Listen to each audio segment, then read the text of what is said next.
अब बात करते हैं मेन मुद्दे की, मुझे यहाँ से जमा कराना है और मेरा अमुक रिलेटिव वहाँ गुवाहाटी में बाइक रिसीव कर सकता है या नहीं। इसका आंसर है कर सकता है, बशर्ते आप पार्सल ऑफिस में जो फॉर्म भर रहे हैं उसमें रिसीविंग के वाले व्यक्ति का नाम वही नाम लिखता है जो आप वहाँ पे रिसीव करेगा, उसी का एड्रेस लिखना है, तो वो वहाँ अपना एड्रेस दिखाएगा। दूसरा, जो मैं अभी बता चुका हूँ कि पार्सल में जब बुक करते हैं उस समय 3 रिसिप्ट मिलती हैं, 3 रिसिप्ट होती हैं। एक रिसिप्ट रेलवे ऑफिस के लिए होती है, रेलवे वाले खुद रखते हैं रिकॉर्ड के लिए। एक जमा कराने वाले के नाम से होती है, एक रिसीविंग वाले के नाम से होती है। यदि दोनों एक हैं तो दोनों में एक नाम और एड्रेस रहेगा। यदि रिसीविंग वाला दूसरा है, मान लो मैं यहाँ से जमा करा रहा हूँ दिल्ली से और वहाँ गुवाहाटी में कोई दूसरा आदमी उसको रिसीव कर रहा है, तो मुझे उसका नाम लिखना होगा, उसी का एड्रेस लिखना होगा। और वो रिसिप्ट जो मुझे रेलवे अब दे रहा है, वो रिसिप्ट किसी भी तरह मुझे गुवाहाटी में पहुंचानी होगी। मतलब सॉफ्ट कॉपी आप कहीं की फ़ोन क्लिक करके मैं वहाँ हार्ड कॉपी निकाल लूँगा, नहीं चलेगा।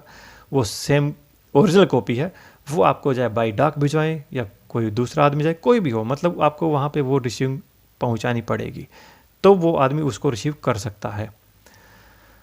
अब बात करता हूँ टाइमिंग कितना लगेगा। टाइमिंग का यही है, यदि मान के चलो डायरेक्ट ट्रेन है, मैं बता चुका हूँ, जैसे मान लो दिल्ली से गुवाहाटी डायरेक्ट ट्रेन है, आप 2 से 3 घंटा पहले वहाँ जाते हैं और आप उसमें यात्रा कर रहे हैं, आप उसमें शो करते हैं कि मैं इसी में यात्रा कर रहा हूँ, ये कोच है मेरा, ये PNR नंबर है, तो आपके साथ साथ जाने के बहुत ज़्यादा चांस है, आपके साथ साथ ही ट्रेन चली जाएगी।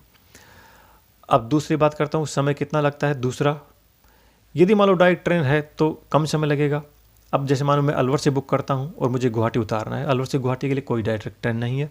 पहले गाड़ी जाएगी अलवर से दिल्ली जाएगी, दिल्ली से फिर नेक्स्ट जो भी ट्रेन होगी जो गुवाहाटी जाएगी और गुवाहाटी उसका 5 मिनट स्टॉपेज होगा, उस ट्रेन में जाएगी। तो हो सकता है उसमें 1 आध दिन ज़्यादा लग सकता है, लेकिन अमूमन 3, 4, 5 दिन तक लग जाता है। आपकी देखना पड़े फ्रिक्वेंसी कितनी है उस स्टेशन पे, आप जहाँ से पार्सल भेज रहे हैं और जहाँ उतारना चाह रहे हैं उस पर कितनी ट्रेनें हैं और उनका स्टॉपेज कितना कितना है, उसके हिसाब से आपका टाइम लगता है।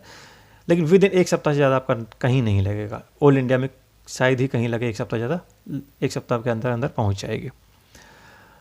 अब बात करता हूँ, जब मैंने नई गाड़ी यहीं खरीदी है और मुझे घर पे भेजना है तो मैं भेज पाऊँगा या नहीं, अभी RC नहीं बनी है। आप